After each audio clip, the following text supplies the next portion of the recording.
Carolina Abramovich é a fundadora do História para Meninos, um projeto educativo para crianças em Cabo Verde e além. Ela traduziu 18 histórias, tanto clássicos internacionais quanto obras de autores polacos, e as disponibilizou gratuitamente online em crioulo cabo-verdiano, uma língua com pouquíssimos recursos infantis.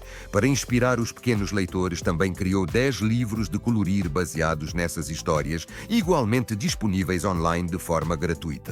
Graças a doações e à venda de livros, já conseguiu imprimir e distribuir exemplares para mais de 150 escolas, jardins de infância e bibliotecas em 6 ilhas de Cabo Verde, assim como em Portugal e nos Estados Unidos, e até o final deste ano ainda mais escolas vão recebê-los. Mais recentemente lançou também audiolivros, novamente gratuitos. O seu trabalho preserva a língua e dá às crianças acesso a histórias que de outra forma não teriam.